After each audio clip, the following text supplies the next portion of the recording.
नमस्कार साथियों। बिहार शिक्षक भर्ती बीपीएससी टीआरई 4.0 के लिए एनसीईआरटी भूगोल पर आधारित प्रश्नों की श्रृंखला में आप सभी का स्वागत है। आज की क्लास में हम आपके लिए क्लास 9th एनसीईआरटी से अध्याय नंबर 2 भारत का भौतिक स्वरूप से महत्वपूर्ण प्रश्नों को लेकर आए हैं, जिनकी संख्या लगभग 40 के आसपास रहने वाली है। और इन प्रश्नों के माध्यम से आपका यह जो अध्याय नंबर 2 है भारत का भौतिक स्वरूप वो अच्छे से तैयार हो जाएगा। इसके अलावा बात करें तो क्लास 11th एनसीईआरटी में हमने भारत का भूगोल पुस्तक से जो चैप्टर्स जो अध्याय किए हैं वो अध्याय यहाँ पर आपको मिलते जुलते भी मिलेंगे। तो इस वजह से बहुत सारे प्रश्न जो है रिपीट भी हो रहे थे, जिनको हमने दोबारा से रिपीट नहीं किया है।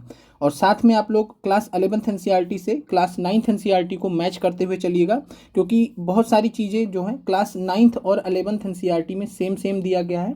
चैप्टर्स भी सेम है, टॉपिक भी सेम है, कंटेंट भी सेम है। तो कहने का मतलब यही है कि 9th एनसीईआरटी में जो दिया गया है उसी को क्लास 11th एनसीईआरटी में भी एलोबरेट किया गया है एनसीईआरटी के द्वारा। तो आपका अध्याय नंबर 2 है, 37 प्रश्नों को लेकर चलने वाले हैं। कुछ प्रश्न आप यहाँ पर देखेंगे वो हमने ऑलरेडी आपको क्लास 11th एनसीईआरटी में करा दिया है, इस वजह से यहाँ पर हम दोबारा से नहीं लेंगे। ज़्यादातर हमने नए प्रश्न लिए हैं इन जो है इस टॉपिक में। तो अध्याय नंबर 2 से भारत का भौतिक स्वरूप से एपिसोड नंबर 28 है। पहला प्रश्न आप सभी के सामने है, कमेंट कीजिएगा क्या उत्तर होगा पहले प्रश्न का। प्रश्न नंबर 1 है, विश्व के अधिकतर ज्वालामुखी एवं भूकंप संभावी क्षेत्र कहाँ पर स्थित हैं? पहला ऑप्शन है प्लेट के अंदर, ऑप्शन बी है प्लेट के किनारों पर, ऑप्शन सी है धरातल के नीचे, ऑप्शन डी है एक से अधिक। आपको बताना है कि विश्व के अधिकतर ज्वालामुखी और भूकंप संभावित जो क्षेत्र होते हैं वो कहाँ पर स्थित होते हैं। और यहाँ पर अधिकतर शब्द का प्रयोग किया गया, तो इस चीज़ को ध्यान दीजिएगा। तो अगर हम बात करें विश्व के अधिकतर ज्वालामुखी और भूकंप संभावी क्षेत्र या संभावित क्षेत्र जो स्थित होते हैं वो प्लेट के किनारों पर स्थित होते हैं। तो राइट आंसर पहले नंबर प्रश्न का 2 है, ऑप्शन बी प्लेट के किनारों पर, अलोंग द प्लेट मार्जिन्स। और दूसरा प्रश्न हम देखते हैं, उसके बाद हम इससे संबंधित जो कॉन्सेप्ट है उसको भी देखेंगे। दूसरा प्रश्न आप सभी के सामने है, सबसे अधिक ज्वालामुखी और भूकंप किस प्लेट सीमा पर आते हैं? तो प्लेट सीमा की यहाँ पर बात की जा रही है, आपने हो सकता नहीं पढ़ा हो तो इसको हम प्रश्न के बाद एक्सप्लेन कर देंगे। तो प्रश्न का उत्तर क्या होगा पहले ये कमेंट कर दीजिएगा, सबसे अधिक ज्वालामुखी और भूकंप किस सीमा पर आते हैं, किस प्लेट सीमा पर आते हैं? 3 प्रकार की प्लेट सीमा होती है। पहली होती है अभिसारी प्लेट सीमा, कन्वर्जेंट प्लेट बाउंड्री। फिर बी दूसरा होता है अपसारी प्लेट सीमा, डाइवर्जेंट प्लेट बाउंड्री। तीसरा होता है रूपांतरित प्लेट सीमा, ट्रांसफॉर्म प्लेट बाउंड्री। आप बताइएगा सबसे अधिक ज्वालामुखी और भूकंप किस प्लेट सीमा पर आते हैं? तो राइट आंसर है अभिसारी प्लेट सीमा पर। तो दूसरे नंबर प्रश्न का राइट आंसर ए है अभिसारी प्लेट सीमा। कन्वर्जेंट प्लेट बाउंड्री पर सर्वाधिक ज्वालामुखी और भूकंप आते हैं। अभी पहले प्रश्न में आपने देखा है कि सबसे ज़्यादा ज्वालामुखी और भूकंप किस क्षेत्र में आते हैं, तो प्लेट के किनारों पर आते हैं। ये तो जनरल कॉन्सेप्ट हो गया कि प्लेट के किनारों पर आएंगे। और उसमें भी अगर हम बात करें तो 3 प्रकार की प्लेट सीमाएं पाई जाती हैं, और तीनों में अगर हम बात करें तो सबसे ज़्यादा जो ज्वालामुखी और भूकंप आते हैं ये अभिसारी प्लेट सीमा पर आते हैं, कन्वर्जेंट प्लेट बाउंड्री पर आते हैं। आइए तीनों प्लेट सीमा को सिंपल कॉन्सेप्ट से समझ लेते हैं। दूसरे नंबर प्रश्न का राइट आंसर ए है अभिसारी प्लेट सीमा। और अगर हम एनसीईआरटी में बात करें तो एनसीईआरटी में यहाँ पर आपको यह चित्र मिल जाएगा, प्लेटों की विभिन्न गतियाँ। और प्लेटों की अगर हम बात करें तो मुख्यतः आप जो है 7 प्लेटों के बारे में, 7 महत्वपूर्ण प्लेटों के बारे में पढ़ते हैं। और जिसमें से आप इन सभी प्लेटों का जो नाम है वो महाद्वीप के अकॉर्डिंग है। तो जितने भी महाद्वीप पाए जाते हैं उसी के समतुल्य प्लेटों के नाम भी हैं, जैसे कि उत्तरी अमेरिका प्लेट, दक्षिण अमेरिका प्लेट, अफ्रीकन प्लेट, इसी प्रकार से जो है इंडियन प्लेट। तो इस प्रकार से आप जो है पढ़ते हैं। अब यहाँ पर अगर हम बात करते हैं प्लेट्स की, तो प्लेट्स जो होते हैं आपने क्रस्ट, मेंटल और कोर के बारे में पढ़ रखा है। तो क्रस्ट, मेंटल और कोर, क्रस्ट, मेंटल और कोर के बारे में आपने पढ़ रखा है। और बात करें प्लेट्स की, तो जो प्लेट्स का मूवमेंट होता है, प्लेट्स की जो गति होती है ये किसके ऊपर होती है? तो ये मेंटल के ऊपर होती है। तो ये आपको ध्यान रखना है कि मेंटल की जो परत होती है उस परत के ऊपर प्लेट्स गति करते हैं आपस में। और प्लेट की जो गति होती है 3 प्रकार की होती है। पहली प्रकार की गति को हम बोलते हैं यहाँ पर अभिसारी परिसीमा के अंतर्गत देखते हैं। और अभिसारी परिसीमा के अंतर्गत जो गति होती है कन्वर्जेंट प्लेट बाउंड्री इसको बोलते हैं, convergent plate boundary, convergent plate boundary. और कन्वर्जेंट का मतलब होता क्या, जहाँ पर 2 चीज़ें आपस में आकर मिले। अब यहाँ पर आप ध्यान से देखेंगे तो जो प्लेट का मूवमेंट है वो क्या है, एक दूसरे की तरफ है। प्लेट्स का जो मूवमेंट है वो एक दूसरे की तरफ है और इस प्रकार से प्लेटें आपस में क्या कर रही हैं, मिल रही हैं और मिलेंगी तो टकराएंगी, टक्कर होगा और टक्कर होगा तो यहाँ पर सबसे ज़्यादा जो ये प्लेट मार्जिन्स हैं, यही प्लेट मार्जिन्स होते हैं जहाँ पर सबसे ज़्यादा भूकंप आते हैं। तो इस प्लेट मार्जिन पर सर्वाधिक भूकंप की संभावना भी यहाँ पर रहती है, ज्वालामुखी की संभावना भी यहाँ पर रहती है। तो इस प्रकार से आपने अभिसारी परिसीमा को समझा। तो अभिसारी परिसीमा के केस में क्या होगा, कन्वर्जेंट प्लेट बाउंड्री के केस में क्या होगा, प्लेट्स आपस में पास में आएंगी, एक दूसरे की तरफ आएंगी। फिर दूसरा यहाँ पर होता है अपसारी परिसीमा, इसी का जस्ट उल्टा होता है अभिसारी का। अपसारी परिसीमा का मतलब होता है डाइवर्जेंट प्लेट बाउंड्री। डाइवर्जेंट का मतलब क्या होता है, डाइवर्ज का मतलब क्या होता है, दूर जाना। तो यहाँ पर प्लेट्स जो हैं एक दूसरे से दूर जाएंगी। जब यहाँ से एक दूसरे से दूर जाएंगी तो इसके परिणाम स्वरूप महाद्वीपीय कटक का निर्माण होता है। महासागरीय कटक का निर्माण होता है। महासागरीय कटक किनको बोला जाता है, तो छोटे छोटे पहाड़ होते हैं जो समुद्र के अंदर पाए जाते हैं। तो ये डाइवर्जेंट प्लेट बाउंड्री अपसारी परिसीमा की वजह से ऐसा होता है।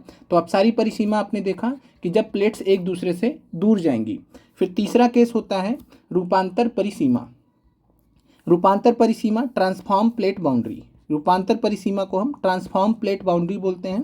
रूपांतर परिसीमा के केस में क्या होता है, जो प्लेट्स होती हैं वो एक दूसरे के समानांतर जाती हैं, एक दूसरे के पैरेलल चलती हैं, समानांतर जाती है, ना तो दूर जाती हैं ना ही पास आती हैं, एक दूसरे के साथ में जो है पैरेलल चलती रहती हैं। तो इस प्रकार से यहाँ पर प्लेट्स की गति होती है। तीन प्रकार से आपने देखा। और इस रूपांतर परिसीमा की वजह से किसका निर्माण होता है, तो इसके वजह से निर्माण होता है ग्रेट अफ्रीकन रिफ्ट घाटी, आपने सुना होगा। तो ग्रेट अफ्रीकन रिफ्ट घाटी का जो निर्माण हुआ है वो इस रूपांतर परिसीमा के वजह से हुआ है। तो तीन प्रकार के प्लेट की गतियाँ थी जो आपको समझ में आ गया होगा। पहला था अभिसारी परिसीमा, कन्वर्जेंट प्लेट बाउंड्री, जहाँ पर प्लेट्स आपस में मिल रही हैं। जब आपस में टक्कर होगा तो भयंकर टक्कर होगा प्लेट का, इसके वजह से सबसे ज़्यादा ज्वालामुखी और भूकंप जो है इसी क्षेत्र में आएंगे। यहाँ पर बात करेंगे तो ये प्लेट मार्जिन है, यहाँ पर बात करेंगे तो ये प्लेट मार्जिन है। यहीं पे सबसे ज़्यादा जो भी गतिविधियाँ होती हैं ज्वालामुखी से रिलेटेड या भूकंप से रिलेटेड इसी मार्जिन पर होने की संभावना होती है। चलिए अगले प्रश्न पर चलते हैं। उम्मीद करते हैं कि प्लेट की गति तीन प्रकार की आपको समझ में आ गया होगा। तो ये आपको क्लियर हो गया होगा। पहला प्रश्न, विश्व के अधिकतर ज्वालामुखी प्लेट के किनारों पर और सबसे अधिक ज्वालामुखी भूकंप अभिसारी प्लेट सीमा, कन्वर्जेंट प्लेट बाउंड्री पर। अगला प्रश्न आप सभी के सामने है, पृथ्वी का सबसे प्राचीन भूभाग अर्थात प्रायद्वीपीय भाग निम्नलिखित में से किसका हिस्सा था। और यह प्रश्न TRE 3.0 में पूछा गया था और उसमें प्रश्न में एक बार देखना पड़ेगा, शायद कुछ त्रुटि थी कि क्या थी, और उस प्रश्न को जो है BPSC ने डिलीट कर दिया था। तो उसको मैं एक बार चेक कर लेंगे कि ऐसा क्या कारण था कि उस प्रश्न में जो है उसको डिलीट कर दिया गया था। तो चलिए बताइएगा प्रश्न का उत्तर। पृथ्वी का सबसे प्राचीन भूभाग अर्थात प्रायद्वीपीय भाग जो है वो निम्नलिखित में से किसका हिस्सा था, अंगारा भूमि का था, टेथिस सागर का था या गोंडवाना भूमि का था। तो तीसरे नंबर प्रश्न का क्या राइट आंसर होगा, तो पृथ्वी का सबसे जो प्राचीन भूभाग है जिसको हम प्रायद्वीपीय भाग बोलते हैं, पेनिनसुलर पार्ट बोलते हैं, वो प्राचीन समय में गोंडवाना भूमि का हिस्सा था। तो राइट आंसर आपका तीसरे नंबर प्रश्न का C है। एक बार हम कुछ प्रश्नों को देखने के बाद एक साथ में हम इसको समझ लेंगे। तो गोंडवाना भूमि का हिस्सा था पृथ्वी का सबसे प्राचीन भूभाग या प्रायद्वीपीय भाग जिसे हम बोलते हैं। गोंडवाना भूमि की अगर हम बात करते हैं तो गोंडवाना भूमि प्राचीन समय में विशाल महाद्वीप हुआ करता था जिसका नाम था पैंजिया। और इस पैंजिया महाद्वीप का जो है ये दक्षिणतम भाग था जिसके उत्तर में अंगारा भूमि स्थित थी। गोंडवाना भूभाग के विशाल क्षेत्र के अंतर्गत भारत, ऑस्ट्रेलिया, दक्षिण अफ्रीका तथा अंटार्कटिक क्षेत्र शामिल थे। तो अभी आगे हम प्रश्न को देखने के बाद इसको हम वापस से डिस्कस कर लेंगे। चलिए अगला प्रश्न है, पैंजिया एक विशाल महासागर से घिरा हुआ था जिसे कहा गया। तो पैंजिया जो कि एक बहुत सबसे बड़ा महाद्वीप था, एक ही महाद्वीप एक समय में होता था।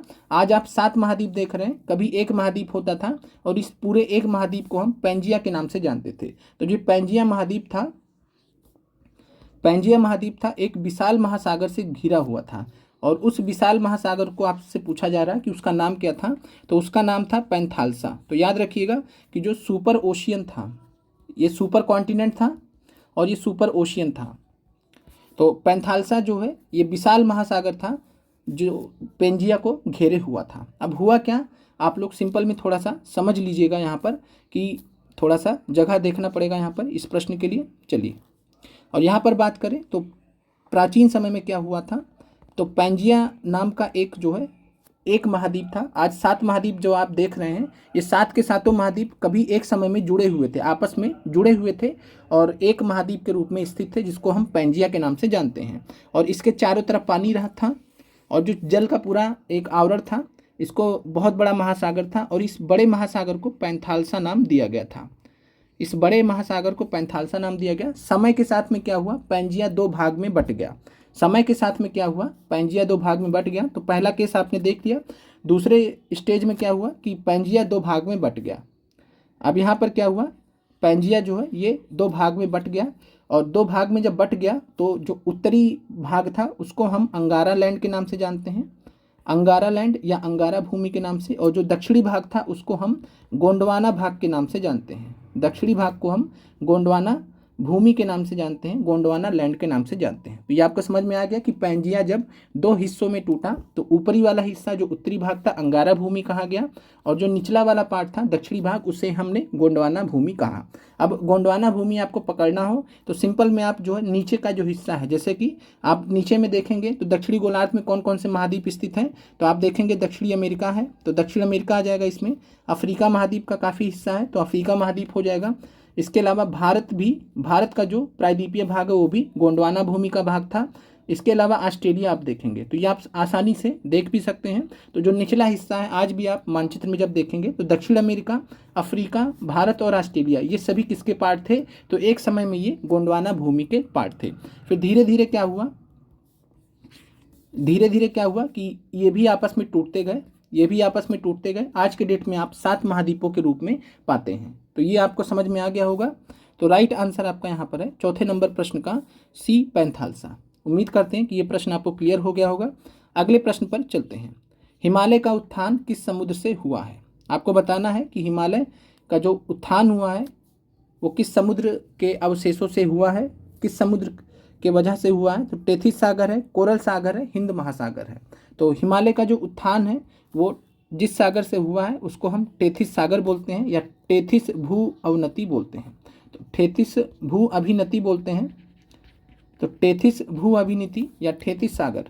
तो याद रखिएगा। और टेथिस सागर जो है आज एक कह सकते हैं कि उसका जो परिवर्तित रूप है वो हिमालय के रूप में हम देख सकते हैं। तो टेथिस सागर से ही हिमालय का उत्थान हुआ है। तो राइट आंसर आपका 5वें नंबर प्रश्न में ए है, टेथिस सागर। चलिए अगला प्रश्न है, हिमालय पर्वत श्रृंखला का निर्माण किन प्लेट्स की टक्कर के वजह से हुआ था? तो हिमालय पर्वत श्रृंखला का जो निर्माण है वो किन प्लेट्स की टक्कर से हुआ था? इंडियन प्लेट और अफ्रीकी प्लेट, यूरेशियन प्लेट और अफ्रीकी प्लेट, इंडियन प्लेट और यूरेशियन प्लेट। क्या आंसर होगा 6ठे नंबर प्रश्न का? तो हिमालय पर्वत श्रृंखला की अगर हम बात करते हैं तो हिमालय पर्वत श्रृंखला के जब आप उत्तर में देखेंगे तो आपको वहाँ पर जो है यूरेशियन प्लेट आप देख सकते हैं। यूरेशियन प्लेट का मतलब होता है यूरोप और रशिया। यूरोप और रशिया दोनों को आप मिला दीजिएगा तो यूरेशियन प्लेट बन जाएगा। और साथ में Indian plate, Indo Australian plate जिसको बोलते हैं, तो इंडो ऑस्ट्रेलियन प्लेट या सिंपली इंडियन प्लेट आप समझ सकते हैं। तो इंडियन प्लेट और यूरेशियन प्लेट के टक्कर से हिमालय पर्वत का निर्माण हुआ था। बीच में महासागर था जिसका नाम था टेथिस सागर। और टेथिस सागर जो है, टेथिस सागर उठा और टेथिस सागर के उठने की वजह से हिमालय पर्वत श्रृंखला का निर्माण हुआ था, जो हमने पिछले प्रश्न में देखा। तो इंडियन प्लेट और यूरेशियन प्लेट के टक्कर से हुआ था। ये आपको क्लियर होना चाहिए। तो 6ठे नंबर प्रश्न का राइट आंसर सी है। अगला प्रश्न है, भारत के उत्तरी मैदान जलोढ़ मिट्टी से बने हुए हैं, वो किन 3 नदियों के परस्पर क्रिया से बने हैं? तो आपको बताना है कि भारत के जो उत्तरी मैदान है वो किन 3 नदियों के जलोढ़ निक्षेपों से निर्मित हुए हैं, बने हैं? गंगा महानदी सिंधु, सिंधु महानदी ब्रह्मपुत्र, ब्रह्मपुत्र महानदी गंगा। 7वें नंबर में क्या आंसर होगा कमेंट कीजिएगा। तो अगर हम बात करें भारत के उत्तरी मैदान की, ग्रेट प्लेन्स ऑफ इंडिया जिसको बोला जाता है, तो ग्रेट प्लेन्स ऑफ इंडिया। और ग्रेट प्लेन्स ऑफ इंडिया की अगर हम बात करें तो 3 नदी तंत्रों से, जो कि हिमालय नदी तंत्र का ही हिस्सा है। और हिमालय नदी तंत्र के अंतर्गत हम देखते हैं सिंधु, फिर देखते हैं गंगा और फिर देखते हैं ब्रह्मपुत्र। तो सिंधु, गंगा और ब्रह्मपुत्र नदी तंत्र के द्वारा ये बनाए गए हैं। तो सिंधु, गंगा और ब्रह्मपुत्र नदी तंत्र के निक्षेपों द्वारा निर्माण हुआ है भारत के उत्तरी मैदान का। तो राइट आंसर आपका 7वें नंबर प्रश्न में हो जाएगा नन ऑफ दिस, क्योंकि विकल्प में नहीं दिया गया है सही उत्तर। तो आपका राइट आंसर हो जाएगा सातवें प्रश्न का नन ऑफ दीज, तो सिंधु, गंगा और ब्रह्मपुत्र ये 3 नदी तंत्र हैं और इन्हीं के जलोढ़ निक्षेपों से जो लाया गया लगातार हजारों वर्षों में, उसी से भारत के उत्तरी मैदान का निर्माण हुआ है। तो ये आपको क्लियर हो जाना चाहिए। चलिए अगले प्रश्न पर चलते हैं और थोड़ा सा ये भी समझ लीजिएगा कि जब इंडियन प्लेट और यूरेशियन प्लेट का टक्कर हुआ, चूंकि दोनों ही महाद्वीपीय प्लेट थी, महाद्वीपीय प्लेट होने की वजह से क्या हुआ, दोनों का जो घनत्व था लगभग बराबर था। अब महाद्वीपीय प्लेट है तो घनत्व तो बराबर ही होगा, इस वजह से टक्कर जब हुआ तो कोई खाई नहीं बना। खाई ना बनने की वजह से गड्ढे का बहुत बड़ा गड्ढा निर्माण हुआ इस टक्कर की वजह से, और टक्कर की वजह से जो गड्ढे का निर्माण हुआ उस गड्ढे को भरने में हिमालय की जो नदियां हैं उनका योगदान रहा। धीरे धीरे ये हजारों करोड़ों वर्षों में ये गड्ढा भरता गया, हजारों लाखों वर्षों में ये गड्ढा भरता गया और फिर जो है इस पर निर्माण हुआ उत्तरी भारत के मैदान का। इस तरीके से आप समझ सकते हैं। चलिए अगला प्रश्न आप सभी के सामने है, निम्नलिखित में से कौन भूगर्भीय तौर पर पृथ्वी की सतह का सबसे प्राचीनतम भाग है। तो भूगर्भीय तौर पर आपको बताना है, जियोलॉजिकल बेसिस पे बताना है कि पृथ्वी की सतह का सबसे प्राचीनतम भाग कौन सा है। हिमालय है, भारत के उत्तरी मैदान है, या भारत का जो प्रायद्वीपीय पठार है। भूगर्भीय तौर पर पृथ्वी की सतह का सबसे प्राचीनतम भाग किसे माना जाना चाहिए। तो आप जो है थोड़ा सा अगर आपने इस चीज़ को ध्यान दिया होगा तो आपको मालूम होगा कि भारत जो इंडियन प्लेट थी, या भारत कहेंगे, इंडियन प्लेट की अगर हम बात करेंगे, भारतीय प्लेट की अगर हम बात करें तो भारतीय प्लेट का जो प्रायद्वीपीय भाग था, इतना भाग आप समझिए कि भारतीय प्लेट का जो प्रायद्वीपीय भाग था इसकी टक्कर हुई थी यूरेशियन प्लेट से। उसके परिणाम स्वरूप हिमालय का निर्माण हुआ और हिमालय के निर्माण होने के बाद जो है भारत के उत्तरी मैदान का निर्माण हुआ। तो धीरे धीरे ये सारी चीज़ें होती गई। इसका मतलब है हिमालय बाद में बना है, भारत के उत्तरी मैदान भी बाद में बना है। प्रायद्वीपीय पठार, ये जो पठार आप देख पा रहे हैं जो प्लेट के रूप में ऊपर जा रहा था जिसकी टक्कर हुई, ये पहले से निर्मित था। तो इस प्रकार से आप समझ सकते हैं कि भूगर्भीय तौर पर पृथ्वी की सतह का सबसे प्राचीनतम भाग है वो प्रायद्वीपीय पठार। तो भारत का जो प्रायद्वीपीय पठार वाला हिस्सा है वो भूगर्भीय तौर पर सबसे पुराना भाग है। क्लियर है। और इसमें भी अगर हम बात करेंगे तो अगर आपसे पूछेगा सबसे प्राचीनतम वलित पर्वत, अगर आपसे पूछेगा प्राचीनतम वलित पर्वत पूछेगा तो आपको मालूम है कि प्राचीनतम वलित पर्वत का जो उदाहरण है वो भारत में कौन है, अरावली है। तो अरावली को हम प्राचीनतम वलित पर्वत बोलते हैं। 8वां नंबर प्रश्न आपको क्लियर हो गया होगा। प्रायद्वीपीय पठार भूगर्भीय तौर पर पृथ्वी की सतह का सबसे प्राचीनतम भाग है। अगला प्रश्न है, निम्नलिखित में से कौन विश्व की सबसे ऊंची पर्वत श्रेणी है। अब यहाँ पर आपसे पूछा जा रहा है कि विश्व की सबसे ऊंची पर्वत श्रृंखला कौन सी है, एंडीज है, रॉकीज है या हिमालय है।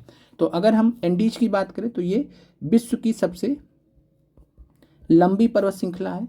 विश्व की सबसे लंबी पर्वत श्रृंखला आपको ध्यान रखना है। तो विश्व की सबसे लंबी पर्वत श्रृंखला हम बोलते हैं एंडीज को। हिमालय की बात करें तो विश्व की सबसे ऊंची पर्वत श्रृंखला बोलते हैं, क्योंकि विश्व के सबसे ऊंचे जो चोटियां हैं वो हिमालय में स्थित हैं। तो राइट आंसर आपका 9वें नंबर प्रश्न का सी हो जाएगा, हिमालय। और अगर पूछेगा विश्व की सबसे लंबी पर्वत श्रृंखला कौन सी है तो एंडीज हो जाएगा। पूरा दक्षिण अमेरिका का जो पश्चिम वाला हिस्सा है आप देखेंगे पश्चिमी तट के किनारे, तो पूरा एंडीज पर्वत आपको ऊपर से नीचे उत्तर से दक्षिण दिख जाएगा विश्व की सबसे लंबी पर्वत श्रृंखला के रूप में। और विश्व की सबसे ऊंची पर्वत श्रृंखला की बात करें तो ये हिमालय है। हिमालय की अगर हम बात करें तो हिमालय से रिलेटेड हमने पहले भी प्रश्न आपको कराए हैं। एक बार हम आपको जो इस चैप्टर में दिया गया है कुछ पर्वत श्रेणियों के बारे में, उनके बारे में हम थोड़ा आपसे चर्चा कर लेते हैं। अब यहाँ पर आप ध्यान से देखेंगे तो हिमालय के कुछ शिखर के बारे में आपको दिया गया है क्लास 9th NCERT में, और यहाँ पर देश भी दिया गया है, यानी किस किस देश में स्थित है। जैसे कि माउंट एवरेस्ट है तो ये हिमालय की सबसे ऊंची चोटी है, इसमें आपको कोई डाउट नहीं है। हिमालय की अभी बात की जा रही है, ओवरऑल पूरे भारत की बात नहीं की जा रही, तो अभी हिमालय की बात की जा रही है। और हिमालय की बात करें तो भारत में हिमालय की सबसे ऊंची चोटी का नाम आप जानते हैं कंचनजंगा है। तो याद रखिएगा कंचनजंगा की स्थिति भारत में है, और कंचनजंगा जो है भारत का जो है हिमालय का जो है सबसे ऊंचा चोटी है भारत में, ये आपको ध्यान रखना है। तो हिमालय का जब आपसे पूछेगा तो हिमालय के संदर्भ में कंचनजंगा है। वैसे पूरे भारत की सबसे ऊंची चोटी का नाम क्या है, तो पूरे भारत की जो सबसे ऊंची चोटी है वो है माउंट केटू, जिसको हम गॉडविन ऑस्टिन बोलते हैं। ये पीओके वाले क्षेत्र में है, तो माउंट केटू गॉडविन ऑस्टिन, माउंट केटू जिसको हम गॉडविन ऑस्टिन बोलते हैं, तो ये आपको क्लियर होना चाहिए। पूरे भारत की जब आपसे पूछेगा, और माउंट केटू या गॉडविन आस्टीन ये ट्रांस हिमालय का भाग है। हमने आपको क्लास 11th में पढ़ाया है ट्रांस हिमालय जो हिमालय की उत्पत्ति से पहले जो हिमालय पहले से खड़े थे पुराने वाले, उनको हम ट्रांस हिमालय के नाम से जानते हैं। काराकोरम, लद्दाख, झांसकर, कैलाश श्रेणी, ये सभी के सभी ट्रांस हिमालय के पार्ट हैं, जिससे रिलेटेड आपसे प्रश्न भी पूछा गया था, जो हमने क्लास 11th में डिस्कस ऑलरेडी आपसे कर लिया। तो भारत की सबसे ऊंची चोटी माउंट केटू या गॉडविन आस्टीन है। अगर आपसे पूछेगा हिमालय में भारत की सबसे ऊंची चोटी कौन सी है, तो हिमालय में भारत की सबसे ऊंची चोटी कंचनजंगा है। क्लियर है। चलिए फिर इसके बाद मकालू याद रखिएगा, नेपाल में है। धौलागिरी भी आपको ध्यान रखना नेपाल में है। नंगा पर्वत भारत में स्थित है। अन्नपूर्णा भी नेपाल में है। नंदा देवी जो है ये भारत में है। कामेट भी भारत में है। नमचा बरुआ भारत में है। गुरुला मंधाता ये नेपाल में है। तो ये आपको कुछ जो है पर्वत चोटियां हैं जो आपको पूछा जा सकता है, तो याद रखिएगा। धौलागिरी आपसे पूछा गया है। अन्नपूर्णा जो इंपॉर्टेंट है नेपाल के लिए, नेपाल वाला जो आपको याद रखना है, धौलागिरी याद रखिएगा, अन्नपूर्णा याद रखिएगा। इसके अलावा गुरुला मंधाता, ये तीनों ही पर्वत श्रृंखलाएं जो है नेपाल में स्थित हैं। बाकी नंदा देवी, कामेत, नमचा बरुआ, कंचनजंगा ये सभी के सभी जो है भारत में स्थित हैं। मकालू भी आपको याद रखना है। चलिए वापस से आते हैं प्रश्नों पर। तो 9 नंबर प्रश्न आपको क्लियर हो गया होगा। विश्व की सबसे ऊंची पर्वत श्रृंखला हिमालय है। और हिमालय की बात करें तो हिमालय जो है नवीनतम वलित पर्वत श्रृंखला है। तो नवीनतम वलित पर्वत श्रृंखला का उदाहरण है, या नवीन वलित पर्वत श्रृंखला का उदाहरण है, यंगफोर्ड माउंटेन्स बोलते हैं। और इसके अलावा यंगफोर्ड माउंटेन्स के अन्य उदाहरण कौन से हैं, तो एंडीज भी जो है नवीन वलित पर्वत है। रॉकीज भी नवीन वलित पर्वत है। एंडीज दक्षिण अमेरिका में स्थित है, रॉकीज उत्तरी अमेरिका में स्थित है। ये आपको क्लियर होना चाहिए। और साथ में बात करें, अन्य की बात करें, तो अफ्रीका महाद्वीप में जो है अटलस पर्वत श्रृंखला है। अटलस पर्वत श्रृंखला अफ्रीका महाद्वीप में, ये भी नवीन वलित पर्वत का उदाहरण है। उसके अलावा यूरोप में आल्पस है। यूरोप में आल्पस पर्वत श्रृंखला है जो कि नवीन वलित पर्वत का उदाहरण है। ये आपको ध्यान रखने हैं। चलिए अगले प्रश्न पर चलते हैं। और हिमालय की बात करें तो हिमालय पर्वत श्रृंखला सिंधु नदी से लेकर ब्रह्मपुत्र नदी तक फैला है। अगर आपसे प्रश्न पूछ लेगा कि हिमालय का विस्तार जो है किन नदियों के बीच में है, तो सबसे पश्चिम में देखेंगे तो सिंधु नदी, और सबसे पूरब में देखेंगे तो ब्रह्मपुत्र नदी हिमालय की सीमा बनाते हैं। तो इस तरीके से आप क्लियर कर सकते हैं। तो सिंधु नदी से लेकर ब्रह्मपुत्र नदी के बीच में फैला हुआ है हिमालय। चलिए अगला प्रश्न है, हिमालय पर्वत श्रृंखला की लंबाई कितनी है।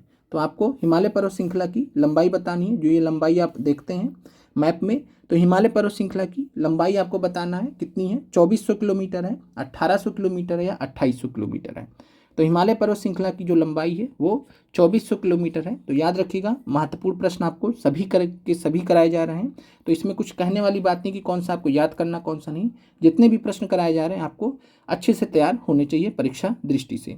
और बात करें हम हिमालय पर्वत श्रृंखला की, तो हिमालय पर्वत श्रृंखला की जो चौड़ाई है कश्मीर में 400 किलोमीटर है, और अरुणाचल में 150 किलोमीटर है। तो ये भी आपसे पूछा जा सकता है। और थोड़ा सा आपको इतना ध्यान रखना है कि जो हिमालय की बात करेंगे, तो जब आप मैप में भी देखते हैं तो हिमालय पश्चिम में चौड़ा है, लेकिन जैसे जैसे आप पूरब में जाते हैं वैसे वैसे चौड़ाई घटती जाती है। तो 400 किलोमीटर चौड़ाई है कश्मीर में, और अरुणाचल में महज 150 किलोमीटर ही चौड़ाई है। तो ये आपको ध्यान रखना है।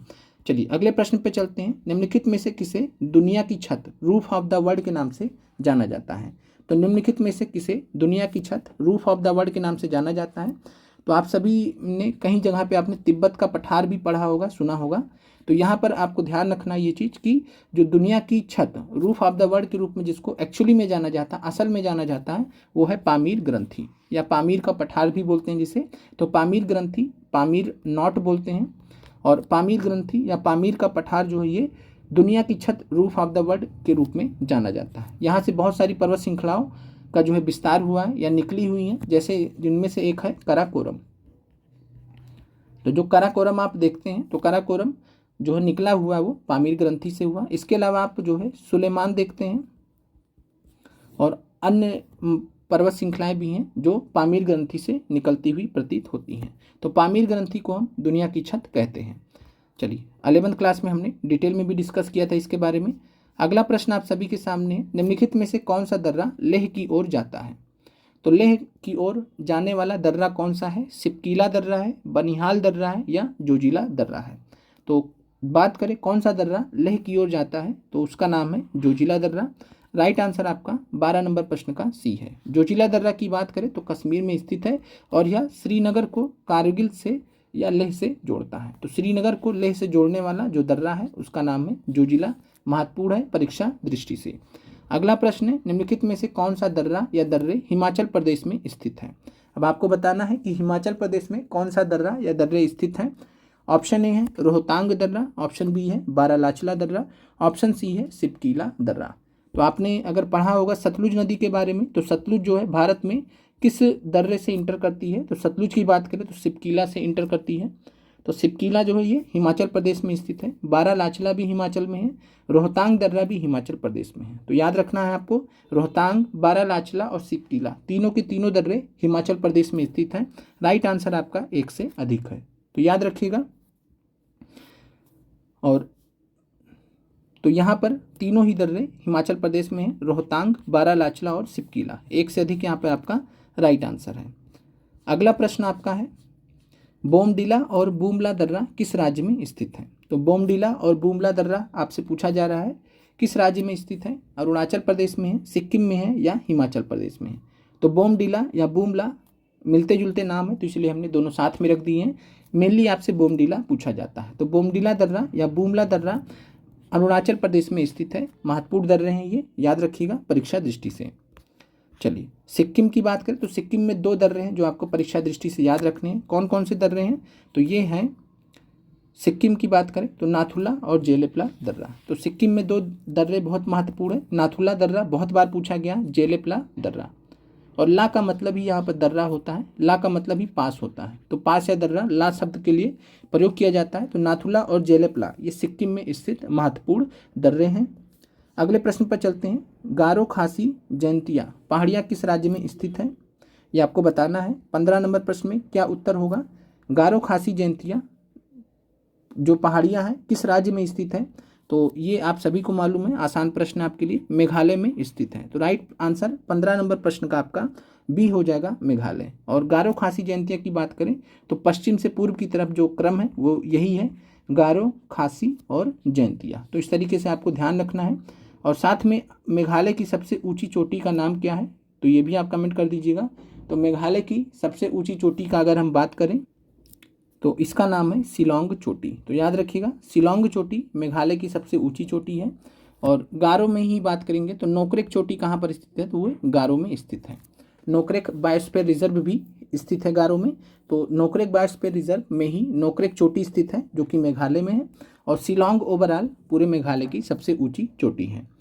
अगले प्रश्न पर चलते हैं, निम्नलिखित में से किस नदी को तिब्बत में सांगपो नदी के नाम से जाना जाता है। कमेंट कीजिएगा, निम्नलिखित में से किस नदी को तिब्बत में सांगपो के नाम से जाना जाता है। यारलुंग सांगपो पूरा नाम बोला जाता है, यारलुंग सांगपो। ऑप्शन ए है सतलुज, ऑप्शन बी है सिंधु, ऑप्शन सी है ब्रह्मपुत्र। तो किस नदी को तिब्बत में सांगपो नदी के नाम से जाना जाता है, तो राइट आंसर आपका है ब्रह्मपुत्र। इसके अलावा आपको सतलुज और सिंधु को क्या कहा जाता है, ये भी आपको नाम मालूम होना चाहिए। तिब्बत में सिंधु नदी को सिंघी खंबन के नाम से जाना जाता है। सिंघी खंबन का मतलब होता है शेर के जैसा मुख, यानी शेर के जैसा मुंह जिसका हो। और तिब्बत में सिंधु नदी को सिंघी खंबन के नाम से जाना जाता है। तो सा से सिंधु, सा से सिंघी खंबन। इसके अलावा सतलुज की बात कर लें तो सतलुज का उद्गम तिब्बत में है और जहाँ इसे लंगचेन खंबाब के नाम से जाना जाता है। तो सतलुज का नाम हो सकता है आप लोग पहली बार सुन रहे हो। तो सतलुज का जो है बात करें तिब्बत में जहाँ इसकी उत्पत्ति होती है, लंगचेन खंबाब के नाम से जाना जाता है। तो यहाँ पर आपको क्लियर हो जाना चाहिए, सांगपो नदी किसको बोलते हैं, ब्रह्मपुत्र को। सिंधु को बोलते हैं सिंघी खंबान। और लंगचेन खंबाब जो है, लंगचेन खंबाब बोलते हैं सतलुज नदी को। तो ये 3 नाम आपको तीनों नदियों के ध्यान रखने हैं जिनकी उत्पत्ति तिब्बत में होती है। और आसीपास क्षेत्र से, मानसरोवर के आसपास वाले क्षेत्र से तीनों नदियों की उत्पत्ति भी होती है। चलिए अगले प्रश्न पर चलते हैं, निम्नलिखित में से कौन हिमालय की सबसे अधिक सतत श्रृंखला है जिसमें 6000 मीटर की औसत ऊंचाई वाले सर्वाधिक ऊंचे शिखर हैं। तो सबसे अधिक सतत श्रृंखला का मतलब है सबसे कॉन्टिन्यूअस, यानी बीच में कोई ज़्यादा गैप नहीं, कॉन्टिन्यूअस पर्वत श्रृंखला है। 6000 मीटर की औसत ऊंचाई वाले सर्वाधिक ऊंचे शिखर इसमें स्थित हैं। महान या आंतरिक हिमालय है, हिमाचल या निम्न हिमालय है, जिसको हम लघु हिमालय के नाम से भी जानते हैं, या हिमाद्री। 17 नंबर प्रश्न की बात करें, क्या आंसर होगा? तो हिमालय की सबसे अधिक सतत श्रृंखला, जिनमें 6000 मीटर की औसत ऊंचाई वाले सर्वाधिक ऊंचे शिखर है। इसके अलावा हिमालय के जो सबसे ऊंचे शिखर पाए जाते हैं वो महान या आंतरिक हिमालय में पाए जाते हैं, और इसे हम महान हिमालय को, ग्रेट हिमालय को हम क्या बोलते हैं? ग्रेट हिमालय को हम हिमाद्री के नाम से भी जानते हैं। तो ए और सी दोनों सही होगा। हिमाचल या निम्न हिमालय, जिसको हम लघु हिमालय बोलते हैं, ये आपका नहीं है। तो ए और सी यहाँ पे आपका राइट आंसर है। ए और सी आपका राइट आंसर है। इस वजह से 17 नंबर प्रश्न में राइट आंसर आपका डी है। उम्मीद करते हैं प्रश्न आपको क्लियर हो गया होगा। हिमाचल या निम्न हिमालय की जो ऊंचाई है वो 3700 से 4500 मीटर के बीच में एनसीईआरटी में आपको दिया गया है। तो औसतन ऊंचाई आपको 3700 मीटर से लेकर 4500 मीटर के बीच में हिमाचल या निम्न हिमालय की ऊंचाई दी गई है। अगला प्रश्न आपके है, निम्नलिखित में से कौन निम्न हिमालय की सबसे लंबी पर्वत श्रृंखला है? तो निम्न हिमालय के बारे में आपको बताना है, जिसको हम हिमाचल हिमालय भी कहते हैं, या जिसको हम लघु हिमालय भी कहते हैं, या मिडिल हिमालय भी कहते हैं। तो आपको बताना है कि निम्न हिमालय की सबसे लंबी पर्वत श्रृंखला कौन सी है, या लघु हिमालय की सबसे लंबी पर्वत श्रृंखला कौन सी है? पीर पंजाल है, धौलाधार है, या महाभारत है? टीआरई में पूछा गया सवाल है। तो हिमालय की जो है निम्न हिमालय की बात करेंगे जब भी, निम्न हिमालय की सबसे लंबी पर्वत श्रृंखला है उसका नाम है पीर पंजाल। मैप में भी आप देख सकते हैं पीर पंजाल का जो साइज है वो थोड़ा बड़ा ही दिखेगा आपको धौलाधार और महाभारत से। महाभारत पर्वत श्रृंखला कहाँ पर स्थित है? तो महाभारत पर्वत श्रृंखला नेपाल में स्थित है। ये आपको ध्यान रखना है परीक्षा दृष्टि से। तो पीर पंजाल की बात करें तो ये निम्न हिमालय की सबसे लंबी पर्वत श्रृंखला है। अगला प्रश्न है, कांगड़ा और कुल्लू घाटी भारत के किस राज्य में स्थित है? कांगड़ा और कुल्लू घाटी भारत के किस राज्य में स्थित है? और ये जो महत्वपूर्ण घाटियाँ हैं, इसके अलावा आपने कश्मीर घाटी भी नाम सुना ही है। तो कश्मीर घाटी, कांगड़ा घाटी, कुल्लू घाटी, इनकी जो अब स्थिति है वो महान हिमालय और निम्न हिमालय के बीच में है। महान हिमालय और निम्न हिमालय के बीच में है। ये भी आपको ध्यान रखना है कि महान हिमालय और निम्न हिमालय के बीच में ये सारी घाटियाँ स्थित हैं। और कश्मीर घाटी तो मालूम ही आपको कहाँ पर है। कांगड़ा और कुल्लू घाटी की बात करें तो कांगड़ा और कुल्लू घाटी ये स्थित हैं आपके हिमाचल प्रदेश में। तो राइट आंसर आपका इस प्रश्न का हो जाएगा हिमाचल प्रदेश। तो नन ऑफ दिस आंसर हो जाएगा। हिमाचल प्रदेश में कुल्लू और कांगड़ा घाटी स्थित है। अगले प्रश्न पर चलते हैं।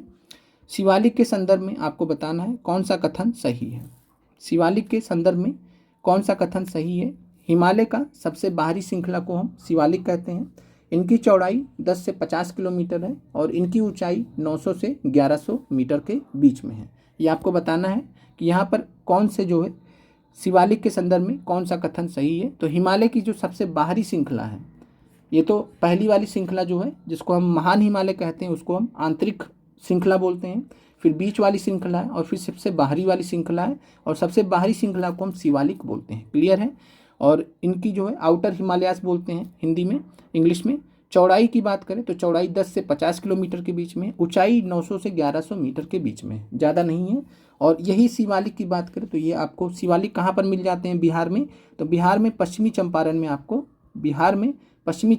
आपको शिवालिक देखने को मिलते हैं। और यहाँ पर आपका राइट आंसर ए, बी, सी तीनों सही है। तो एक से अधिक आपका 20वें नंबर प्रश्न का राइट आंसर है। उम्मीद करते हैं प्रश्न आपको क्लियर हो गया होगा। अगला प्रश्न आपके सामने है, निम्न हिमालय तथा शिवालिक के बीच में स्थित लंबवत घाटी को किस नाम से जाना जाता है?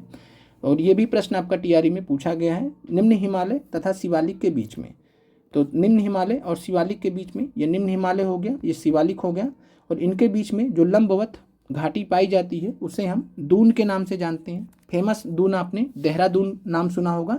तो देहरादून की स्थिति किसके बीच में है? निम्न हिमालय और शिवालिक के बीच में। तो दून के नाम से इन घाटियों को जाना जाता है। ये लंबवत घाटियाँ होती हैं। उदाहरण कौन कौन से हैं? देहरादून है, कोटली दून है, पाटली दून है, और दून शब्द इसमें सभी में लगा होगा। अगले प्रश्न पर चलते हैं। अगला प्रश्न है, सतलुज और सिंधु के बीच स्थित हिमालय के भाग को किस नाम से जाना जाता है? चलिए, इस प्रश्न को लेकर बहुत सारे अभ्यर्थियों के डाउट भी रहते हैं, तो उसको भी आज हम इसी प्रश्न के साथ में डील कर लेंगे। सतलुज एवं सिंधु के बीच स्थित हिमालय के भाग को किस नाम से जाना जाता है? ये आपको बताना है। कश्मीर हिमालय, कुमायूं हिमालय या नेपाल हिमालय। तो 22 नंबर प्रश्न की बात करें तो सतलुज और सिंधु के बीच में जो स्थित हिमालय का जो भाग है उसे हम पंजाब हिमालय के नाम से जानते हैं। टीआरई में पूछा गया सवाल है, डिस्कस भी हम आपसे कर चुके हैं। पंजाब हिमालय के नाम से जाना जाता है। तो इस प्रश्न का जो राइट आंसर होगा वो होगा नन ऑफ दीज। अब दिक्कत कहाँ पर आती है? दिक्कत आती है कि कुछ बुक्स हैं जो कि नॉन स्टैंडर्ड बुक है, कोई स्टैंडर्ड बुक भी नहीं है। कुछ कोचिंग वाले चलाते हैं, जैसे कि एक जो है रुक्मणी पब्लिकेशन करके है, और रुक्मणी पब्लिकेशन की अगर हम बात करेंगे तो रुक्मणी पब्लिकेशन में कुछ कैंडिडेट्स हमें बता रहे थे, हमने खुद से नहीं देखा है, कैंडिडेट्स ने ऐसा बताया कि सतलुज और सिंधु के मध्य स्थित हिमालय के भाग को कश्मीर हिमालय और पंजाब हिमालय दोनों के नाम से बताया गया है रुक्मणी प्रकाशन में। तो हम आपको ये चीज़ क्लियर कर दें कि किसको हम कश्मीर हिमालय बोलेंगे, किसको हम पंजाब हिमालय बोलेंगे, जो एनसीईआरटी में दिया गया उसी की जानकारी के आधार पर। और साथ में बीपीएससी टीआरई में सवाल पूछा गया, वहाँ कश्मीर नहीं माना गया, वहाँ पंजाब हिमालय ही माना गया। विकल्प में था भी, आपने प्रश्न देख लिया है, वहाँ पंजाब हिमालय ही माना। तो इस चीज़ को लेकर भी आपको क्लियर हो जाना चाहिए कि जो रुक्मणी पब्लिकेशन है उसमें वो त्रुटि दी गई है, उसमें गलती दी गई है। तो इस चीज़ को आपको समझना है। तो सतलुज और सिंधु के बीच जो स्थित हिमालय का भाग है उसे हम पंजाब हिमालय के नाम से जानते हैं, नाम ही रखा गया पंजाब हिमालय। अब कश्मीर हिमालय किसे बोलेंगे तो ये भी हम आपको समझा देते हैं। 22 नंबर प्रश्न में राइट आंसर आपका पंजाब हिमालय है। तो सतलुज और सिंधु नदी के बीच स्थित हिमालय के भाग को हम पंजाब हिमालय के नाम से जानते हैं। पश्चिम से पूर्व तक क्रमशः इसे कश्मीर और हिमाचल हिमालय के नाम से जाना जाता है। ध्यान दीजिएगा, ये लाइन आपको एनसीईआरटी में मिल जाएगा। पश्चिम से पूर्व तक क्रमशः इसे कश्मीर और हिमाचल हिमालय के नाम से जाना जाता है। अब यहाँ पर ध्यान से समझिएगा, ध्यान से समझ लीजिएगा आखिरी बार, फिर दोबारा कन्फ्यूजन आपको नहीं होना चाहिए। हमने क्या बात किया है कि सिंधु और सतलुज नदी के बीच में जो हिमालय है उसको हम क्या बोलते हैं? ओवरऑल पंजाब हिमालय, यानी सिंधु नदी से लेकर सतलुज नदी के बॉर्डर तक जो हिमालय का भाग है वो पंजाब हिमालय बोला जाएगा ओवरऑल। अब इसमें क्या है, दो पार्ट में विभाजित कर दीजिए, ये है पश्चिमी भाग, ये है पूर्वी भाग, और पश्चिमी भाग को हम कश्मीर हिमालय बोलते हैं। ध्यान दीजिएगा सभी लोग, पश्चिमी भाग को हम कश्मीर हिमालय बोलते हैं क्योंकि कश्मीर यहाँ पर पड़ता है। पूर्वी भाग को हम जो है हिमाचल हिमालय बोलते हैं, पूर्वी भाग को हम हिमाचल हिमालय बोलते हैं। क्यों हिमाचल हिमालय बोलते हैं? क्योंकि इसमें हिमाचल प्रदेश पड़ता है। तो सिंधु और सतलुज के बीच का जो पूरा हिमालय उसको पंजाब हिमालय बोलेंगे, और इसका जो पश्चिमी भाग है उसको कश्मीर हिमालय, और इसका जो है पूर्वी भाग है हिमाचल हिमालय। इसका मतलब है पंजाब हिमालय का जो पश्चिमी भाग है उसको कश्मीर हिमालय बोला जाता है, पंजाब हिमालय का जो पूर्वी भाग है वो हिमाचल हिमालय के नाम से जाना जाता है। तो अब उम्मीद करते हैं कि अब ये प्रश्न आपको क्लियर हो गया होगा। कश्मीर हिमालय एग्जैक्टली किसको कहा जाता है ये भी आपको क्लियर हो गया होगा। तो दो हिमालय में बांट दिया गया पंजाब हिमालय को, और जब भी आपसे सिंधु और सतलुज के बीच में पूछेगा तो राइट आंसर आपका पंजाब हिमालय हो जाएगा। उम्मीद करते हैं ये प्रश्न अब आपको क्लियर हो गया होगा हमेशा के लिए। चलिए अगले प्रश्न पर चलते हैं। सतलुज तथा काली नदियों के बीच स्थित हिमालय के भाग को क्या कहा जाता है? सतलुज और काली नदियों के बीच जो स्थित हिमालय का भाग है, तो अभी आपने सिंधु और सतलुज देखा, अब सतलुज और काली नदियों के बीच में जो हिमालय है उसे हम कुमायूं हिमालय के नाम से जानते हैं। राइट आंसर आपका 23 नंबर प्रश्न में बी है, कुमायूं हिमालय। इससे पहले भी हमने आपसे डिटेल में डिस्कस कर रखा है इन प्रश्नों को। अगले प्रश्न पर चलते हैं। अगला प्रश्न है, निम्नलिखित में से कौन सी नदियां असम हिमालय का सीमांकन करती हैं? तो असम हिमालय का सीमांकन करती हैं, यानी असम हिमालय की सीमा बनाती हैं कौन सी दो नदियां? काली या तीस्ता है, तीस्ता तथा गंगा है, या तीस्ता या दिहांग है? आपको बताना है क्या राइट आंसर होगा। असम हिमालय का जो सीमांकन करती हैं, तो बात करेंगे काली और तीस्ता की, तो काली और तीस्ता जो बनाती हैं ये नेपाल हिमालय का निर्माण करती हैं। तो नेपाल हिमालय काली और तीस्ता नदियों के द्वारा बनाया जाता है। तीस्ता और दिहांग की बात करें तो ये असम हिमालय के नाम से जाना जाता है। तो याद रखिएगा तीस्ता और दिहांग को हम क्या बोलते हैं? ब्रह्मपुत्र। अरुणाचल प्रदेश में ब्रह्मपुत्र नदी को दिहांग नदी के नाम से जाना जाता है। तो तीस्ता और दिहांग के मध्य जो हिमालय का भाग है उसे हम असम हिमालय के नाम से जानते हैं। अब यहाँ पर मान लीजिए आपको अरुणाचल हिमालय दे दे तो आपका अरुणाचल हिमालय नहीं लगाना है क्योंकि नाम क्या रखा गया? असम हिमालय। तो ये आपको क्लियर होना चाहिए। तो तीस्ता और दिहांग नदियों के मध्य हिमालय का जो भाग है उसी को असम हिमालय बोलते हैं। काली और तीस्ता के बीच में नेपाल हिमालय बोलते हैं। क्लियर हो गया होगा आपको। अगले प्रश्न पर चलते हैं। अगला प्रश्न है, निम्नलिखित में से कौन सी नदी हिमालय की सबसे पूर्वी सीमा बनाती है? तो आपको बताना है कि कौन सी नदी है जो हिमालय की सबसे पूर्वी सीमा बनाती है। तो सबसे पूर्वी सीमा की बात करें तो उससे पहले सबसे पश्चिमी सीमा कौन सी नदी बनाती है, कमेंट कर दीजिएगा। सबसे पश्चिमी सीमा जो है वो बनाती है सिंधु नदी। सबसे पश्चिमी सीमा हिमालय की सिंधु नदी बनाती है और सबसे पूर्वी सीमा बनाती है ब्रह्मपुत्र नदी। 25 में राइट आंसर आपका सी हो जाएगा। तो ब्रह्मपुत्र नदी हिमालय की सबसे पूर्वी सीमा बनाती है। चलिए अगला प्रश्न आपके सामने है, भारत के पूर्वी भाग में म्यांमार की सीमा का निर्धारण करने वाले पर्वतों का संयुक्त नाम क्या है। तो आपका एनसीईआरटी एक्सरसाइज से लिया गया सवाल है। भारत के पूर्वी भाग में जो म्यांमार की सीमा का निर्धारण करते हैं, यानी म्यांमार के साथ में भारत की जो सीमा लगती है उसमें कुछ पर्वत हैं, जैसे कि पटकाई बम है, इसके अलावा जो है मिजो हिल्स हैं, मणिपुर हिल्स हैं, नागा हिल्स हैं। तो ये जो पर्वत हैं इनको संयुक्त रूप से हम किस नाम से जानते हैं, तो इनको हम संयुक्त रूप से पूर्वांचल के नाम से जानते हैं।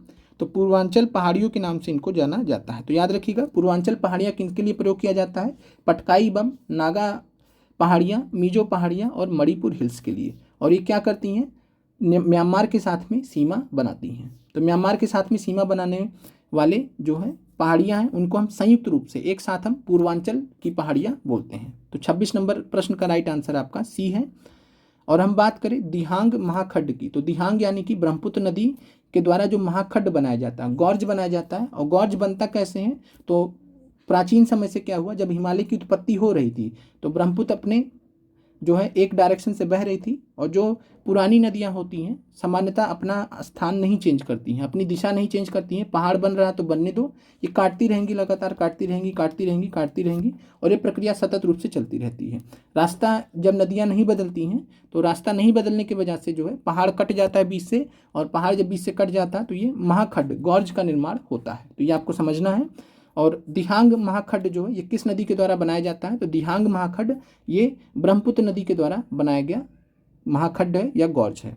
और दिहांग महाखड्ड के बाद क्या होता है, हिमालय जो है दक्षिण की ओर एक तीखा मोड़ बनाते हुए भारत की पूर्वी सीमा के साथ में फैल जाता है। आपने देखा होगा कि हिमालय की जो स्थिति है कुछ इस तरीके से है, और यहाँ पे जो है क्या है, फिर नीचे की तरफ इस तरीके से चला जाता है। और यहीं पे आप देखते हैं पटकाई बम है, यहीं पे आप देखते हैं नागा हिल्स है, यहीं पे आप देखते हैं मिजो हिल्स है, यहीं पे आप देखते हैं मणिपुर हिल्स है। तो इस तरीके से होता है। तो हिमालय जो है दक्षिण की तरफ एक तीखा मोड़ बनाते हुए भारत की पूर्वी सीमा के साथ में फैल जाता है। इन्हें हम पूर्वांचल या पूर्वी पहाड़ियों के नाम से जानते हैं। तो जो ये भारत की पूर्वी सीमा के साथ में जो हिमालय फैल जाता है उसे हम पूर्वांचल या पूर्वी पहाड़ियों के नाम से जानते हैं। पूर्वांचल में पटकाई बम आते हैं, नागा हिल्स आता है, इसके अलावा मिजो हिल्स और मणिपुर पहाड़ियाँ शामिल हैं। अगले प्रश्न पर चलते हैं। विश्व का सबसे बड़ा नदी द्वीप माजुली किस नदी पर स्थित है, टीआरई में पूछा गया सवाल है आपका। तो विश्व का सबसे बड़ा नदी द्वीप है, ये भी आपको ध्यान रखना है, भारत का नहीं, विश्व का, पूरे विश्व का सबसे बड़ा नदी द्वीप। नदी द्वीप का मतलब क्या है कि नदी बह रही है और नदी में ही एक द्वीप का निर्माण हो गया है, एक आइलैंड का निर्माण हो गया है, और ये विश्व का सबसे बड़ा नदी द्वीप है। यहाँ पर लोग भी रहते हैं, ये भी आपको ध्यान रखना, लोग भी रहते हैं। तो सबसे बड़ा जो नदी द्वीप है वो माजुली की बात करें तो ये ब्रह्मपुत्र नदी पर स्थित है। तो राइट आंसर आपका इस प्रश्न का नन ऑफ दीज है, सभी को मालूम है। 27 नंबर प्रश्न की बात करें तो नन ऑफ दीज यहाँ पर आपका राइट आंसर है। चलिए अगले प्रश्न पर चलते हैं। हिमालय गिरिपद से गंगा नदी तंत्र की तरफ जाते हुए सही क्रम क्या है। अब आपको बताना है कि जब आप शिवालिक से उतर कर आते हैं, हिमालय गिरिपद से या शिवालिक से उतरकर जब आप गंगा नदी की तरफ बढ़ते हैं तो आपको सही क्रम क्या मिलेगा, सबसे पहले क्या मिलेगा, और गंगा नदी तंत्र की तरफ आते हुए सबसे लास्ट में आपको क्या मिलेगा। तो आपके सामने तीनों ऑप्शन हैं, कमेंट कीजिएगा 28 नंबर प्रश्न में क्या उत्तर होगा। तो हिमालय गिरिपथ से गंगा नदी तंत्र की तरफ जाते हुए जो सही क्रम है वो है सी, भाबर, तराई, बांगर और खादर का। तो भाबर की बात करें तो भाबर बेल्ट की बात करेंगे तो भाबर बेल्ट में जो है क्या होता है, नदी जो है छिप जाती है, नदी बड़े बड़े पत्थर होते हैं, पत्थर के नीचे से बहती है।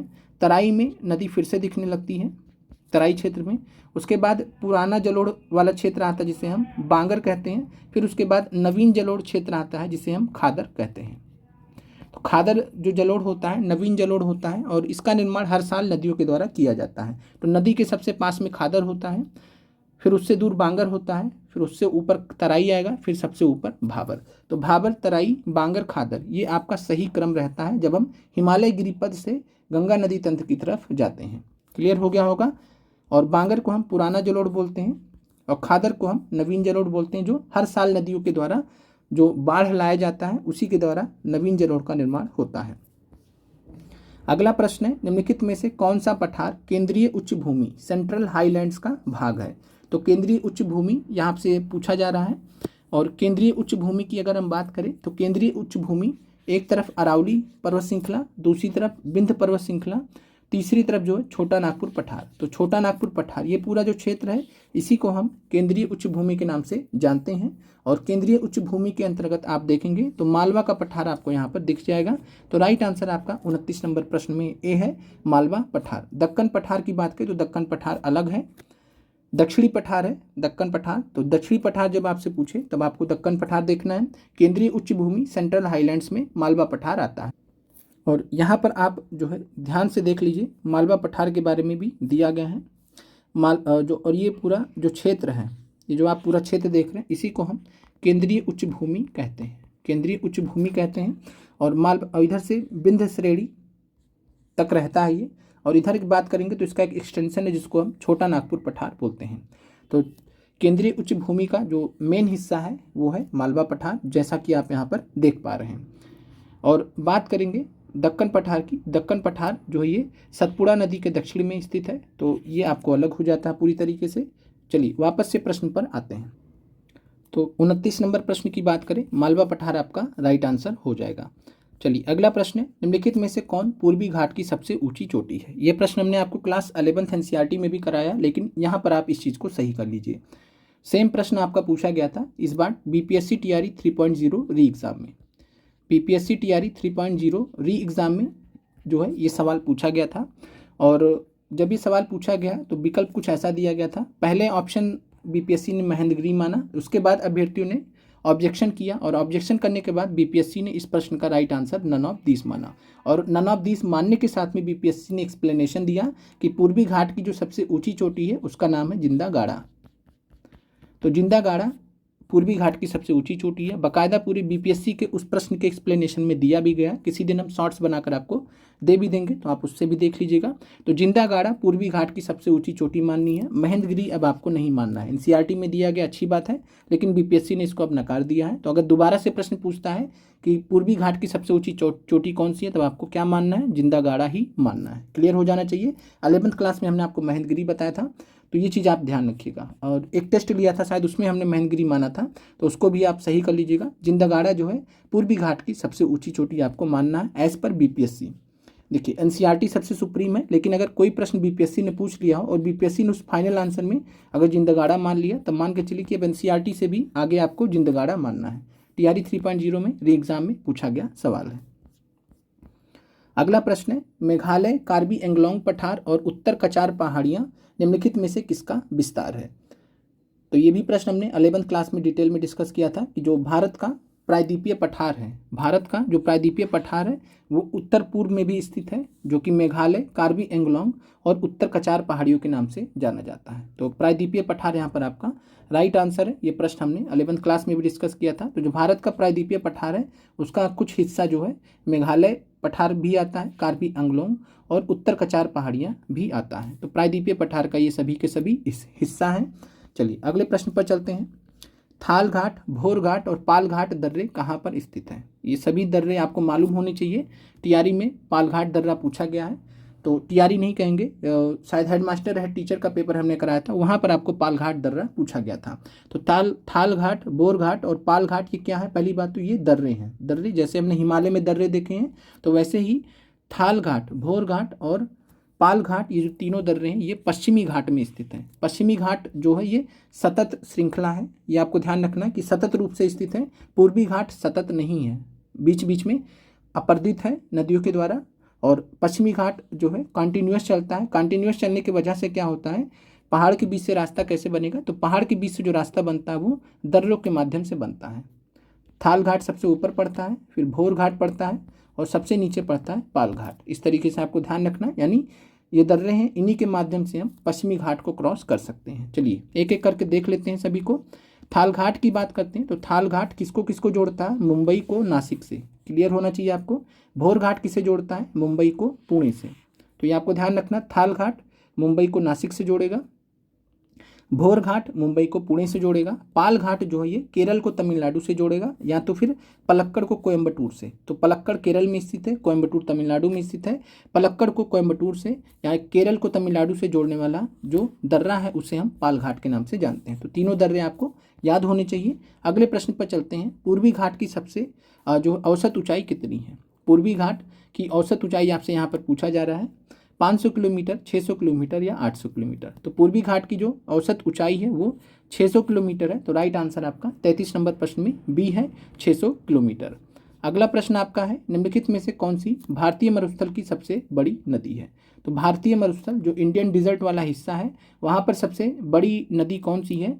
तो उस नदी का नाम है लूनी नदी। और लूनी नदी के बारे में आप जानते होंगे कि जो लूनी नदी है ये अंतःस्थलीय नदी है। अंतःस्थलीय नदी का मतलब होता है ऐसी नदी जो समुद्र में नहीं पहुंचती है, यानी समुद्र में नहीं गिरती है। कहाँ पर गिरती है? तो रण ऑफ कच्छ। तो कच्छ के रण में ये समाप्त हो जाती है, तो कच्छ के रण में समा जाती है, ये कच्छ के रण में ये जाके गिरती है। और ये जो है समुद्र में गिरने वाली नदी नहीं है, और जो नदी समुद्र में नहीं गिरती है उन्हें हम अंतःस्थलीय नदी बोलते हैं। तो लूनी नदी इसका उदाहरण है। और भारतीय मरुस्थल की बात करें तो बरकान के लिए फेमस है। बरकान किसे बोलते हैं या बरचान किसे बोलते हैं? तो बरचान जो है अर्धचंद्राकार बालू के टीले होते हैं। तो अर्धचंद्राकार कुछ इस तरीके से, अर्धचंद्राकार आधा चंद्रमा, तो अर्धचंद्राकार बालू के टीले को हम बरकान बोलते हैं। और भारतीय मरुस्थल बरचांस के लिए फेमस है। अगला प्रश्न है, गोवा के दक्षिण में स्थित पश्चिम तटीय पट्टी को हम क्या कहते हैं? ये प्रश्न आपका 4 ऑप्शन के साथ में ही है, एनसीईआरटी में दिया गया है, तो इसलिए हमने आपको यहाँ पर दे दिया है। और ये प्रश्न से आपको कन्फ्यूजन भी हो सकता है, क्योंकि प्रश्न जो है एनसीईआरटी में दिया गया, तो आप इसको देख लीजिए। गोवा के दक्षिण में स्थित पश्चिम तटीय पट्टी को क्या कहते हैं? कोंकण कहेंगे, कन्नड़ कहेंगे, उत्तरी सरकार कहेंगे या कोरोमंडल कहेंगे? तो सबसे पहले तो ये समझ लीजिए कि भारत का जो पश्चिमी तट है, भारत का जो पूर्वी तट है, भारत का जो पूर्वी तट है, तो यहाँ पर हम बात करते हैं तो ये जो तट है इसे हम कोरोमंडल तट बोलते हैं। जो दक्षिणी भाग है पूर्वी तट का, जो दक्षिणी भाग है कोरोमंडल तट बोलते हैं। कोरोमंडल तट में आंध्र प्रदेश और तमिलनाडु आते हैं। आंध्र प्रदेश और तमिलनाडु कोरोमंडल तट में आते हैं। और जो ये पूर्वी तट है, पूर्वी तट का जो उत्तरी भाग है इसको हम उत्तरी सरकार के नाम से जानते हैं। नया हो सकता है आपके लिए, नॉर्दर्न सरकार, उत्तरी सरकार के नाम से ये जो है भाग है। तो ऊपर हम उत्तरी सरकार बोलते हैं और नीचे हम कोरोमंडल बोलते हैं। ये आपको क्लियर हो गया। अब हम पूर्वी की बात कर लेते हैं। अब पूर्वी की जब हम बात करते हैं तो मुंबई और गोवा, मुंबई और गोवा के लिए हम जो है कोंकण तट बोलते हैं। तो मुंबई और गोवा का जो तट है वो कोंकण बोलते हैं। और गोवा के दक्षिण में बात करें तो कर्नाटक तक, गोवा से लेकर कर्नाटक तक का जो एक हिस्सा है उसे हम कन्नड़ बोलते हैं। भाषा के नाम से आप कनेक्ट कर सकते हैं। और फिर जो है इसी में कर्नाटक का कुछ हिस्सा और साथ में केरल का पूरा हिस्सा, कर्नाटक का पूरा हिस्सा और केरल का पूरा हिस्सा, इसे हम मालाबार तट के नाम से जानते हैं। केरल तट को सिंपली मालाबार तट बोला जाता है। तो पूर्वी भाग में आपको 3 तट मिलेंगे, फिर से देख लीजिएगा कौन कौन से मिलेंगे। मुंबई गोवा तट को हम कोंकण तट बोलते हैं। और गोवा के दक्षिण में कौन सा तट स्थित है? कन्नड़ है। दिए गए विकल्प में मालाबार दिया नहीं था तो इसलिए आपके लिए सेफ था।